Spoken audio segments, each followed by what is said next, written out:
नमस्कार, news one India देख रहे हैं आप और मैं हूं आपके साथ कोमल गंगवार। उत्तराखंड की खबरों का रुख करेंगे तो देहरादून में त्रिवेंद्र कैबिनेट की अहम बैठक जारी है, जहां कई अहम प्रस्तावों पर लग सकती है आज मोहर।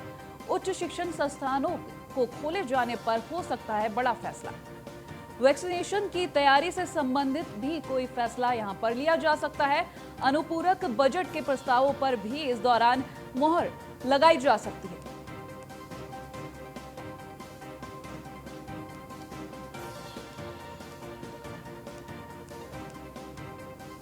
तो देहरादून में त्रिवेंद्र कैबिनेट की अहम बैठक जारी, जिसमें वैक्सीनेशन की तैयारी से संबंधित फैसले लिए जा सकते हैं। कुछ अहम फैसले लिए जाएंगे इस बैठक में। उच्च शिक्षण संस्थानों को खोले जाने पर भी फैसला हो सकता है। साथ ही साथ अनुपूरक बजट के प्रस्तावों पर भी मुहर लग सकती है यहां पर।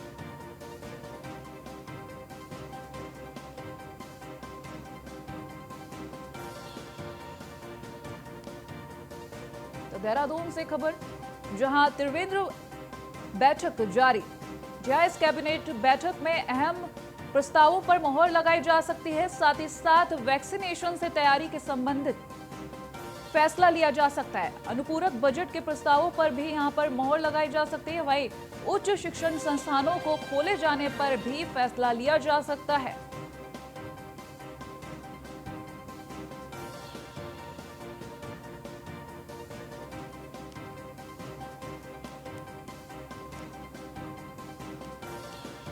लगातार हम आपको बता रहे हैं कि अहम बैठक जारी है, त्रिवेंद्र कैबिनेट बैठक, जिसमें कई अहम प्रस्तावों पर मोहर लग सकती है। कई अहम फैसले सामने आ सकते हैं जो जनता के हित में होंगे। हालांकि अगर हम आपको बता दें वैक्सीनेशन के बारे में, तो इसके प्रस्ताव के बारे में भी फैसला सामने आ सकता है। उच्च शिक्षण संस्थानों को खोले जाने को लेकर जो कई दिनों से बातें चल रही थी, उस पर भी फैसला आ सकता है।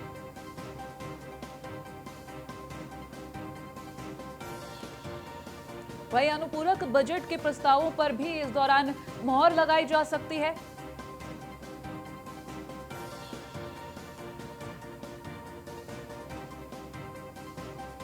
तो त्रिवेंद्र कैबिनेट की अहम बैठक में कई अहम प्रस्ताव जो सामने आ सकते हैं फैसले इसके दौरान, और कई प्रस्तावों पर मोहर लगाई जा सकती है। इस दौरान जनता को इंतजार है कि आखिर क्या कुछ खास रहने वाला है इस बैठक में, क्योंकि अगर शिक्षण संस्थानों की बात करें तो उन पर भी फैसला हो सकता है। उच्च शिक्षण संस्थान खोले जाने को लेकर इस बैठक में फैसला लिया जा सकता है। साथ ही साथ वैक्सीनेशन की तैयारी को लेकर भी इस बैठक में डिसीजन लिया जा सकता है।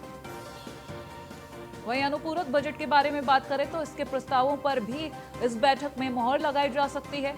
हालांकि अभी भी बैठक जारी है।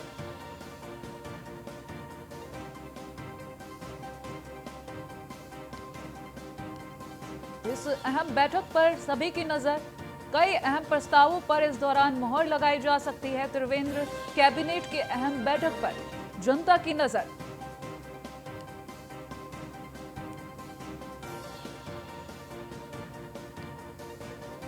बड़ी खबर पहुंचा रहे हैं हम आप तक देहरादून से, जहां त्रिवेंद्र कैबिनेट की अहम बैठक जारी है।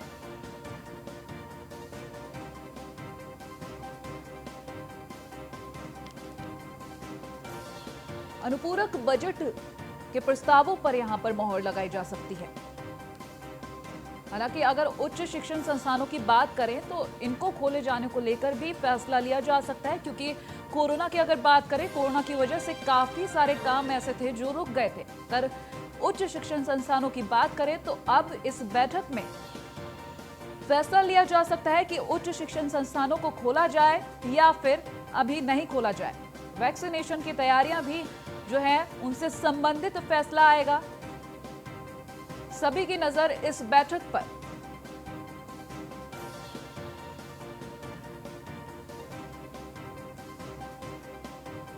और इसी पर बातचीत करने के लिए हमारे साथ रेजिडेंट एडिटर फहीम तना जुड़ चुके हैं। फहीम, जानेंगे ये जो बैठक चल रही है, त्रिवेंद्र कैबिनेट बैठक, इसमें काफी कुछ अहम फैसले सामने आ सकते हैं। कई प्रस्ताव ऐसे जिन पर मोहर लगाई जा सकती है। तो क्या लगता है आपको, अगर हम उच्च शिक्षण संस्थानों की बात करें तो क्या लगता है आपको, खोले जा सकते हैं?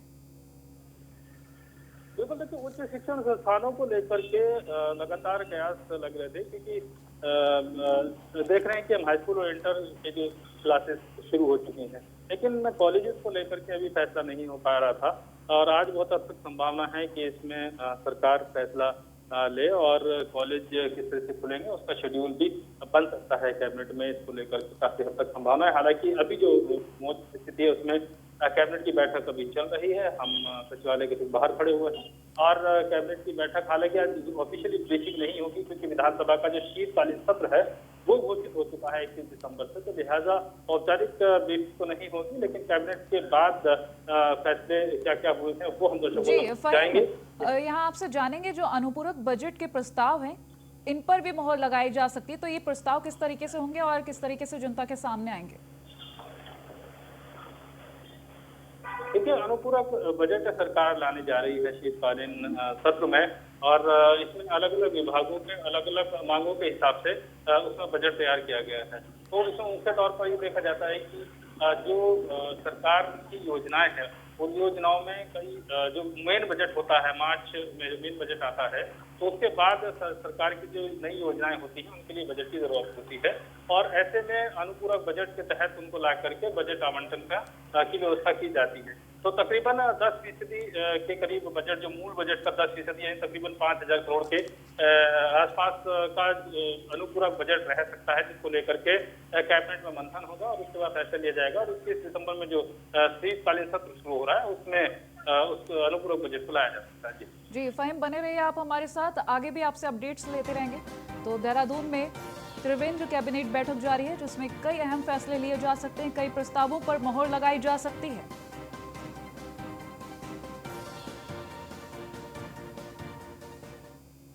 वहीं सीएम त्रिवेंद्र ने दी गैरसैंण को 25,000 करोड़ की सौगात। उत्तराखंड के 21वें स्थापना दिवस पर गैरसैंण को सौगात मिली है, जो 10 सालों में गैरसैंण के लिए 25,000 करोड़ रुपए खर्च करेंगे। तो इन 10 सालों में गैरसैंण को ग्रीष्मकालीन राजधानी के अनुरूप विकसित किया जाएगा। एक सुनियोजित विकास के लिए मुख्य सचिव की अध्यक्षता में समिति बनाई जाएगी। सरकारी अराजपत्रित कर्मचारियों को बोनस मिलेगा, ऐसा सीएम त्रिवेंद्र सिंह रावत का कहना। यहाँ लौटेंगे हम फ़हीम तना के पास, जानेंगे जो ये 10 सालों की एक प्लानिंग सामने आई है, 25,000 करोड़ रुपए खर्च करेंगे। फ़हीम, जानेंगे आपसे ये जो परियोजना सामने आई है 10 सालों में गैरसैंण के लिए। फ़हीम,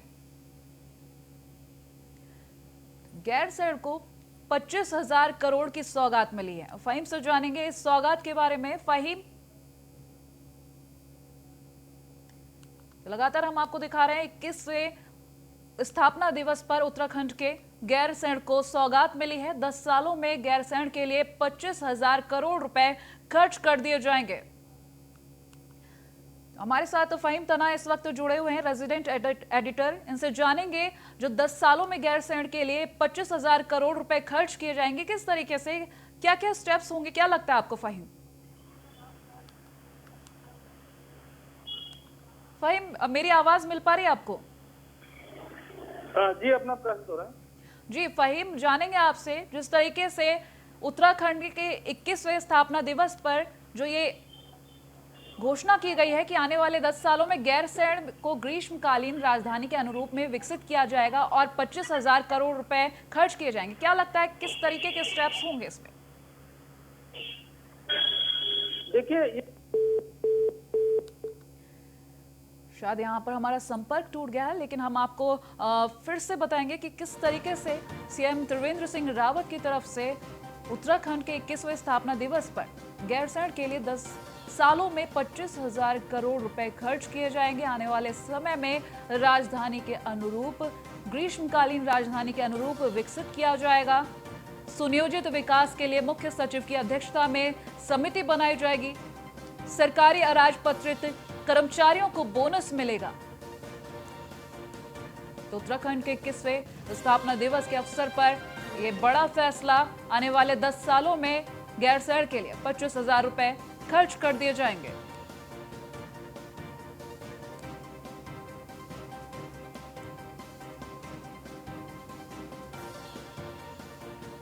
की सौगात उधर देहरादून में सौंग बांध पेयजल योजना के संबंध में बैठक हुई है, जहां मुख्य सचिव ओम प्रकाश की अध्यक्षता में यह बैठक आयोजित की गई। सौंग बांध परियोजना के निर्माण के लिए सिंचाई विभाग को निर्देश। सौंग बांध पेयजल परियोजना के पुनर्वास हेतु नीति का ड्राफ्ट भी प्रस्तुत किया गया था।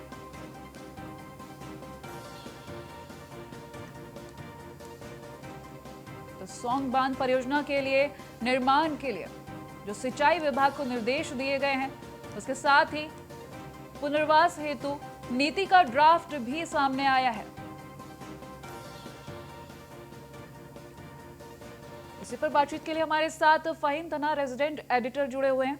फहीम, जानेंगे आपसे ये सौंग बांध पेयजल परियोजना के बारे में, जो पुनर्वास हेतु नीति का ड्राफ्ट प्रस्तुत किया गया है, इसके बारे में बताएं। फहीम, मेरी आवाज मिल पा रही है आपको? फिर से संपर्क साधेंगे इनसे, लेकिन एक बार हम आपको फिर से बता दें, सौंग बांध पेयजल परियोजना के पुनर्वास के लिए ड्राफ्ट यहां पर प्रस्तुत किया गया है। तो उत्तराखंड को लगातार कई सौगातें मिल रही है। सौंग बांध परियोजना के निर्माण के लिए सिंचाई विभाग को निर्देश दिए गए हैं। बता दें, मुख्य सचिव ओम प्रकाश की अध्यक्षता में यह बैठक हुई, जिसमें यह फैसला लिया गया कि सौंग बांध परियोजना के निर्माण के लिए सिंचाई विभाग को निर्देश दिए जाएंगे और साथ ही साथ सौंग बांध पेयजल परियोजना के पुनर्वास हेतु ड्राफ्ट भी प्रस्तुत किया गया है।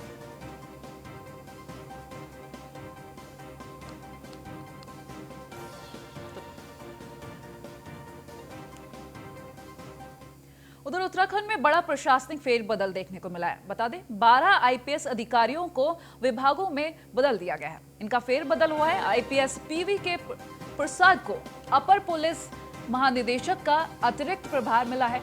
आईपीएस अमित सिन्हा को पुलिस महानिरीक्षक दूरसंचार बनाया गया है। संजय गुंजियाल को हटाकर पुलिस महानिरीक्षक पीसीएस एसडीआरएफ का प्रभार मिला है। एपी अंशुमन बने हैं पुलिस महानिरीक्षक। वहीं साइबर अपराध और एसटीएफ पूरन सिंह रावत को मिला है पुलिस महानिरीक्षक प्रशिक्षण बनाया गया है यहाँ पर। वहीं रिद्धिम अग्रवाल को मिला है पुलिस उप महानिरीक्षक निदेशक दूरसंचार। नीरू गर्ग को मिला है पुलिस उप महानिरीक्षक सतर्कता का मिला है प्रभार इनको, नीरू गर्ग को। वहीं मुख्तार मोहसिन बने हैं पुलिस उप महानिरीक्षक। फायर सर्विस नीलेश आनंद भरने को मिला है पुलिस उप महानिरीक्षक कार्मिक। अजय सिंह बने हैं पुलिस अधीक्षक एसटीएफ। तो उत्तराखंड में बड़ा प्रशासनिक फेरबदल हुआ है, जहां पर कई अधिकारियों के पद बदले हैं। तो लगातार हम आपको दिखा रहे हैं किस तरीके से ये बड़ा फेरबदल उत्तराखंड से सामने आया है। इसी पर बातचीत के लिए हमारे साथ रेजिडेंट एडिटर फहीम तना जुड़े हुए हैं। उनसे जानेंगे ये जो बड़ा फेरबदल हुआ है, क्या असर दिखेगा फहीम? बिल्कुल, देखिए ये बड़ा फेरबदल है। 12 आईपीएस वरिष्ठ आईपीएस हैं सभी, और उनकी जिम्मेदारियों में बदलाव किया गया है। कुछ ऐसे हैं कि कई वर्षों से एक जिम्मेदारी पर थे, उनके बदले गए हैं। और इसमें जो अगर इसको इस तरीके से देखते हैं इन तबादलों को, कि डीजीपी अशोक कुमार ने पदभार संभालते ही दो बातें कही थी। एक तो ये कि कामकाज के लिहाज से वो सबकी उन पर नजर और नजर बनाए रखने के साथ साथ वो उनकी उपयोगिता के हिसाब से जिम्मेदारियों को लेंगे। तो ये बहुत हद तक माना जा रहा था कि नए डीजीपी के आने के बाद कुछ अधिकारियों के दायित्वों में, उनके पदों में फेरबदल हो सकता है, उनकी जिम्मेदारियों में, और ये सटीक साबित हुई है जो संभावना थी। तो लिहाजा अगर इस लिस्ट में हम देख रहे हैं तो अजय सिंह काफी तेज तर्रार पुलिस अफसर माने जाते हैं। वो पीपीएस से आईपीएस बने हैं और उनको एसटीएफ की जिम्मेदारी दी गई है, क्योंकि वो जिलों में और प्रभारों पर रहते हुए भी काफी तेज तर्रार अफसरों में उन्हीं की गिनती मानी जाती है। इसके अलावा इसमें एक जो बड़ा बदलाव है, अगर हम कहें कि जो एसडीआरएफ से जो संजय गुंजियाल से हटा करके रिद्धिम अग्रवाल को दिया गया है। और संजय गुंजियाल जब से एसडीआरएफ बना था तकरीबन 4-5 साल पहले से, तो उसके बाद लगातार वो उसकी जिम्मेदारी संभालते आ रहे थे। इस तरीके से जो एपी अंशुमन को जो महानिरीक्षक अपराध और कानून व्यवस्था का जो अतिरिक्त प्रभार दिया गया है, अंशुमन की गिनती भी एक तेज तर्रार अफसरों में मानी जाती है। तो इस तरीके से देख रहे हैं इस लिस्ट में जो डीजीपी अशोक कुमार की जो फेवरेट लिस्ट है जी। उस हिसाब से कार्य में दायित्व में बदलाव किया गया और जिम्मेदारी इधर उधर की गई है। जी बिल्कुल फहीम, जिस तरीके से बड़ा फेरबदल देखा जा रहा है, अगर हम बात करें अजय सिंह की, जैसे कि आपने बताया काफी तेज दर्रार हैं और ये अब बड़ा फेरबदल सामने आया है, तो लोगों पर भी इसका जाहिर सी बात है कोई असर तो रहेगा ही। और अब ये फेरबदल है तो क्या लगता है आपको, किस तरीके से कॉपरेशन मिलेगा जनता की तरफ से? देखिए, जनता की तरफ से कॉपरेशन को लेकर के बहुत साफ तौर पर नीति अपनी स्पष्ट की है डीजीपी ने, और ये बात कही थी कि पुलिस को मित्र पुलिस का जो एक चेहरा है, उत्तराखंड सरकार का एक नारा है मित्र पुलिस, उसको बना करके और मजबूत करना है जिस तरीके की स्थिति है। और दूसरा, जनता का विश्वास बहाल करना है। जनता में ये एक मैसेज देना है कि पुलिस का खौफ अपराधियों में हो और जनता में विश्वास हो, इसको मजबूत करना है। और इसी नजरिए को लेकर के उम्मीद जाहिर की है सरकार ने भी कि पुलिस के अधिकारी और नीचे कर्मचारी स्तर तक वो मैसेज कन्वे हो, और इसी को लेकर के उम्मीद की जा रही है। चलिए फहीम, हमारे साथ जोड़ने के लिए बहुत बहुत धन्यवाद। पढ़ेंगे अगली खबरों की तरफ। तो देहरादून में श्रद्धांजलि सभा का आयोजन किया गया है, जहां पूर्व विधानसभा उपाध्यक्ष को श्रद्धांजलि दी गई। अनुसुईया प्रसाद मैखुरी को भी मंत्रियों ने श्रद्धांजलि दी है। कोरोना से अनुसुईया प्रसाद मैखुरी की 4 दिन पहले ही मौत हुई थी। पूर्व विधानसभा उपाध्यक्ष को श्रद्धांजलि दी गई है। इस श्रद्धांजलि सभा में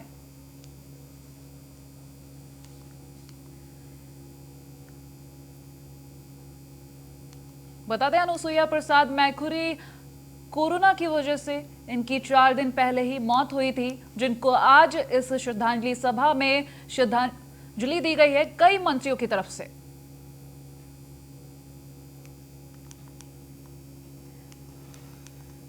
पूर्व विधानसभा उपाध्यक्ष को इस श्रद्धांजलि सभा में श्रद्धांजलि दी गई है। पूर्व विधानसभा उपाध्यक्ष अनुसुईया प्रसाद मैखुरी, जो कि 4 दिन पहले ही जिनकी कोरोना की वजह से मौत हुई थी।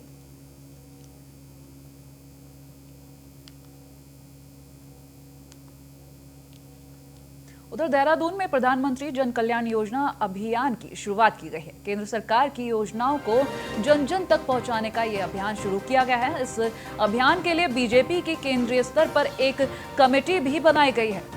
राज्य में सभी जिलों में अभियान का नेटवर्क बनाकर काम किया जाएगा और राज्य स्तरीय कमेटी अभियान को लेकर केंद्र के संपर्क में रहेगी।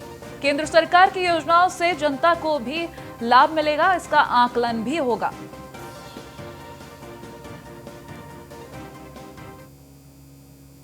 माननीय प्रधानमंत्री जी का एक सपना है कि पूरे देश में निर्बल, निर्धन और मध्यम वर्ग तक और हर ज़रूरतमंद तक और पंक्ति के अंतिम छोर पे खड़े व्यक्ति तक वो लाभ पहुँचे, जो केंद्रीय सरकार द्वारा केंद्रीय योजनाओं के माध्यम से उन तक भेजने का प्रयास किया जाता है। और उसी कड़ी में प्रधानमंत्री जन कल्याण योजना प्रचार प्रसार अभियान को लेकर पूरी तरह से उत्तराखंड के अंदर समितियों का गठन शुरू हो चुका है। और हम सबका ये प्रयास रहेगा कि हम माननीय प्रधानमंत्री जी के सपनों को साकार करें और राष्ट्र हित की और राष्ट्र की प्रगति में जो सहायक है वर्ग और उन तक जो ज़रूरतें उनकी पूरी होनी चाहिए वो उन तक पहुँचें और केंद्र की योजनाओं को पूरी तरह से उन तक पहुँचाने में हम लोग कामयाब हों। इसी का हम सब लोग ईमानदारी से प्रयास करेंगे और ये टीम वर्क है और इस टीम वर्क को हम सब कार्यकर्ता मिल। तो इसी के साथ इतना ही। देखते रहिए न्यूज़ 1 इंडिया।